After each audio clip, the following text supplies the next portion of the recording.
So, welcome to the Soy Maravillosa Afro Latinx experience. This is the podcast where we celebrate and explore the diverse experience of Afro Latino individuals. I'm your host, Dr. Jacqueline Richard, and today we have a very special guest joining us. She was born and raised in El Paso, Texas, right here in the borderland. And she's an Afro Latina, she's a mother, and she's an artist. Let's dive into her incredible journey right now. Welcome, Angie. Well, thank you for the introduction. So, um, to get started, I want you to share with us a little bit about your background and how your Afro Latinx identity has influenced your life and art. well, as you mentioned, I was born and raised here in El Paso, Texas. I grew up in the Heights. I started off in the Heights. I went to Bel Air.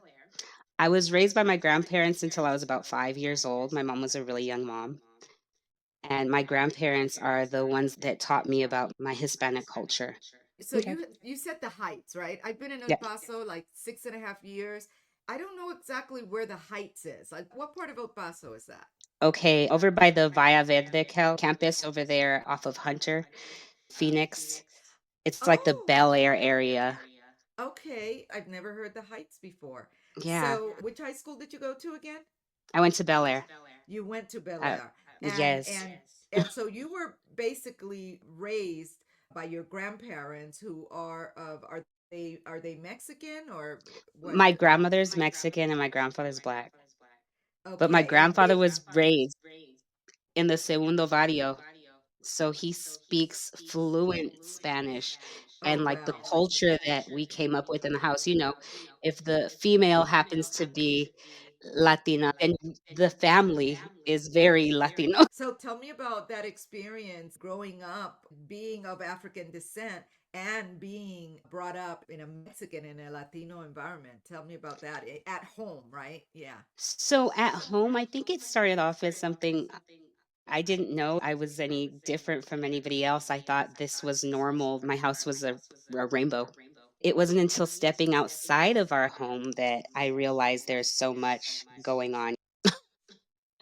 My grandmother was very proud to be Latina, and she was very, very proud of her fair skin and her long flowy hair, and she did not understand this. she she tried her hardest to understand it, but I mean, some of it she made it kind of difficult for me to love my hair because it was so difficult for her to work with. And my mother coming up, I guess I'm leaning more towards the hair because I'm segueing into like the book that I created. My mother didn't know how to do her own hair coming up through school, so she decided to become a beautician. She learned how to do my hair from the beginning. I never walked around with my hair not done. Like this would not have been accepted when I was a kid. My mom would have been like, "No, go do your hair." And so tell me Even this, what, because you know what, as an Afro Latina, I know the hair situation, okay? So when your mom said go do your hair, what did that mean? Like, what did that mean? Because it could mean a lot of things, but explain to the listeners, what does that it mean? could have been put in a clean ponytail, like it got to be slick, like real slick at the root, like where it pulls your eyes to the side and your eyes are like this the whole day because your hair is pulled so tight. She'd be like, "No, go get the stuff so I can go do it. No, you're not doing it right." So I always had braids. I always had my hair really kept together because it was also an identity thing. Like if our hair wasn't done, then we got a whole mess of stigma attached to that, you Yeah, know? yeah, yeah, And boy, so my yeah. grandmother be like, she's not ready. Look at her. So this is literally an act of rebellion. This that I'm doing, I love my natural hair. I'm embracing it. Oh, that is so awesome. And I love how hair played really a big role in your perspective, right? Because Oh I yeah. think that's something that just connects all of us, even beyond the Afro Latinx community, Yeah. as Black women. Well, I know and I want to get back to your art because I think Sure. what you That's do is super important. I definitely want to get back to that. But I want you to talk to me about motherhood because you talked about your grandmother, right? And how, yeah. she dealt with the hair, but then you talked about your mom and how she understood that you had to deal with it, right? Yeah. Well, And you're a mom. So talk yes. about your experience as a mom and how has your experience growing up Afro Latina, how that influence or what role does it play in terms of you being a mom with your own children? I'm very accepting of the things that my kids want to do. They want to be adventurous with their hair. They want to self-express, and I'm all for it. My self-expression came through like having like kind of being like you can't just say what you want to say, so you draw it or you write a poem about it, and that's how my self-expression was built. But for them, I've embraced their self-expression, their ability to communicate with me very freely and then still incorporate the arts into their everyday. They're both artistically inclined in all ways. In what ways? Tell us a little bit about. My daughter right now, she's doing nails, but she does nail art and she does these little tiny like intricate art. She's really good at it. Also, she's always on her tablet drawing something. My oldest son woodworks, so he creates all kinds of fantasy stuff, swords. I said no Awesome. guns in my house and no weapons, and my son was like, "Oh, okay, I'll make them from scratch." And then my youngest actually, it's still like jury's still out on him. He's in the middle of a project right now. He's got a little art project sitting behind me in my studio. So he's kind of dabbling. But that's awesome. That's awesome that it's like a family affair in terms of the art and even how it impacts your mothering, right? In Yeah. terms of comparing it And I to. try really hard to like incorporate both their cultures. My husband's, I mean, I'm aside from me being Afro Latino, my husband's Latino. So I try to incorporate a lot of the culture. I took a class during COVID called decolonization. Oh, I sat with a bunch of women who were really engulfed in conversations about what it meant for them to be Afro Latinos or Latinos, indigenous, like, and it was just, I don't know, it was beautiful. Something was awoken in me again. that's really beautiful. Now, Oh, wait, going back to. my mothering, after learning that stuff, I try as quickly as possible to give it back to my kids and my husband. I'm feeling like I'm bringing him back to his culture. I think there was so much disconnect for so long. Yeah. Uh, Trust me, I know what you mean when you say that. And it's nice, I think the pandemic probably did that for a lot of people because we were home, we were able to have access. If we were Yeah. lucky, we were able to have access. I'm happy to hear that you did that too, because Yeah. I found that in the pandemic myself. Going back to your art, Mhm. how do because representation at the end of the day, and I think this is what we learned this a long time ago, but Mhm. during the pandemic it became very evident that representation matters, right? And it matters how we show up in terms Right. of identity and how and what we do with that. So in terms of your art, how do you incorporate those themes of representation, empowerment, and that intersection of Afro Latinidad into Yeah. your art? How does that show up in your art? Okay, so I think that I had a lot of internalized like self-hatred and like coming up in my life, and having to deconstruct that it's been a direct influence on my art. It was like, how do I, if I love my people so much, how can I love my people so much and not feel that for myself? So I started to create art that I identified with, Black women with big fros and flowers. Like, we're part of nature. We love beautiful things like that. I don't know, just like taking away all the stigmas around Black women and creating more of a, instead of being a monolith, this beautiful rainbow of who we are as a people. My first book I created was like a love letter to my mom. It has a lot to do with Black hair. I was like, I'm going to dedicate this to all women, to all Afro Latinas. So this was my first book that I created. I I love don't know if you us. can see it. I love us, right? That Yes. tell me about something in that book because I'm telling you right now, I love the hair theme. That's something, and we'll talk offline with that because I Yeah. have something I would love for you to see and get your opinion on. But tell me about that book. What was something in terms of writing it? Tell me about something in there that it was something you discovered as you wrote the book and just something that resonates. I'm sure there are a lot of things, but if you would pick one or two, what are some of the pearls of So your one of them, I'm going to have to show you the image because I should have pulled out the artwork, the original artwork itself. But this one,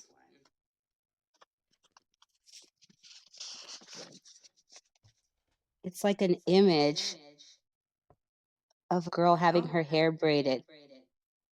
Yes, I see that. Say something more descriptive about that image for those Yes. who will just be listening. Okay. It's just the hours of getting hair done. This one's the other one. I don't know if you can see this one. That one I It's, can't she's, see as well. oh, I'm going to have to. So Okay. So what's it that one? depicts. Tell me about. Okay, so it's depicting having your hair done, the intimate moment between a mother and her child, or the beautician and the customer.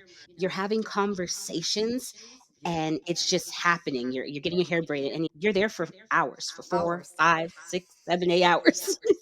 So you become, it's a therapy session.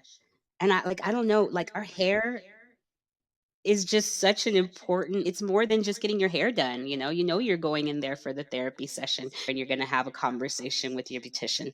And the same for when, I still remember my mom greasing my scalp and just Wow. showing me love. Like that's how she showed me love, Yeah. And you know? I love that it's a coloring book and that it is something that young people can engage in Yeah. and all the way up to the oldest person.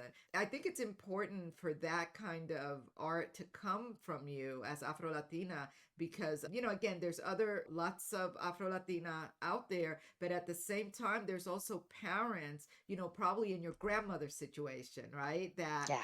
didn't really understand that and My grandma was the generation of don't play out into the sun too long. Don't play in the sun too long. And you right, already know right. why. You get exactly, exactly. So I think it's a learning tool as well. I think it's a learning tool for moms who have children and maybe they don't look like their children, right? Just as a tool to learn how to raise up a child that really probably doesn't look like you, but Yes. this is your child, this is your grandchild, to They're open part those of you. conversations and allow the idea to open that kind of Yes. conversation. I love it, and I want to make sure that people, where can they find your book? So you That can find it on Amazon. This one is where I'm diving more into my Afro Latinidad, right? With this one. This was when I met Nancy. Like, I don't know if I, Nancy totally inspired this so cover tell page. me about that one, and I that one I can't see too well even with these Okay. glasses. So tell me Oh, the title and tell me about what we can so expect there. she's drumming. She's in the middle of a drum and she's got this beautiful African display behind her. Her mouth is open. She's in the middle of belting out music. I met Nancy at the History Museum and she was playing instruments with another woman. I felt an energy in there that I could never explain, but there was a group of people in a room. She put on music. She had all kinds of instruments out and then she started passing out the instruments to everyone, right? And we have never met before, old, young. And we all started playing in unison like we had been playing in a band for our entire lives. Oh my goodness! Wow, So I was wow. like, This. And by the way, we're talking about, and Angie's talking about Nancy Green, who is also Afro Latina right here from the borderland. And she's in my podcast as well. She's a guest, and she's just a beautiful person, a poet, artist, a musician, an educator, Yeah. and just a very, just has influenced us and me as well in a lot of great ways. Tell us Yeah. more about this book. After that experience, I came home and I drew this. I was like, yes, this will be the cover of my new book because the other side of me is going to be depicted in this. Is that one available? This one's also available on Amazon. I'm telling you, I put my blood, sweat, and tears. You don't know how frustrating something is to you, like, Yeah. till you throw yourself all the way in. You're like, I can't leave anymore. I have to finish. It was Awesome. wild. I I think that your art is amazing. I want to make sure that I have your books and push them out into my circles Thank you. because I think it's important, especially for the Latino community where you have these mixed kind of situations where people just don't know, Yes. and I just feel that pride needs to come through. I love the whole hair thing. Tell me, as we start winding down, what would you say to others? What advice would you give to others, maybe Afro Latinx or anyone, the community, who may be struggling to pursue their artistic passion? What kind of advice would you give them? Encourage that. I mean, I don't want to sound like a Nike commercial, like, just do it. But I mean, it really It's is true. that. I took all my artwork that I'd been working with, and I was still kind of shy and having my own internal battles of not being good enough. And I was like, you know what? I'm going to put all that aside and what if I just be great? Just try my hardest. If I fail, then at least I failed at trying Yeah. to give my art the recognition it deserved. One of my main things, I wrote a quote in my studio on the wall. I cannot be everything to everyone and nothing to myself.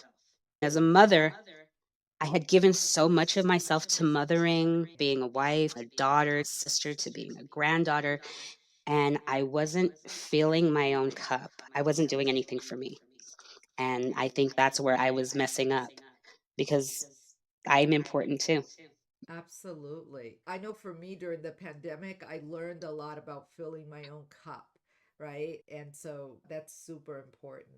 Just for final words of inspiration for our listeners, what kind of words of inspiration would you have to folks who are navigating their own Afro Latinx experience? What kind of inspiration would you give them?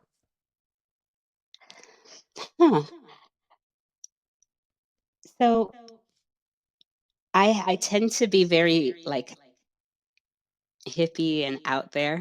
Like, and I started realizing that I needed to help. I needed to be grounded to a certain extent. I needed to do something for the community. That I can be that mystical thinker, but I also needed to give to the community as well. Everything needed to be in balance. And I guess it wasn't like that always.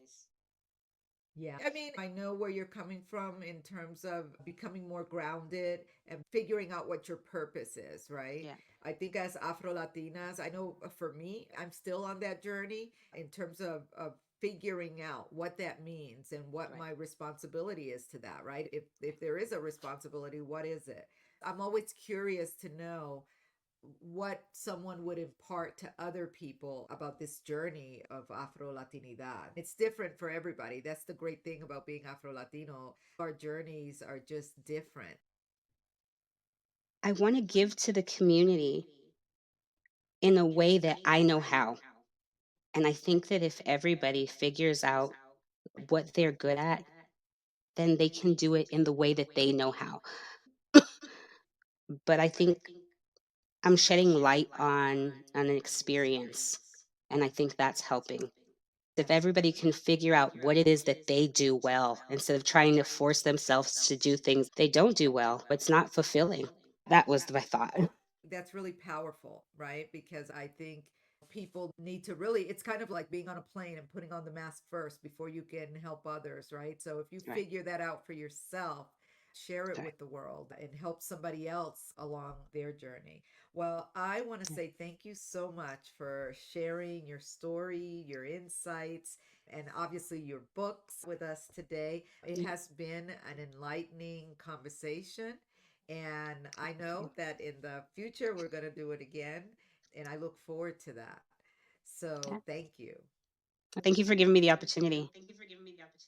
And for our listeners, thank you for tuning in to the Soy Maravillosa Afro Latinx Experience podcast. We hope you found today's episode inspiring and insightful. And remember to celebrate your identity, embrace your roots, and continue to be maravillosa. Until next time. Bye. Bye.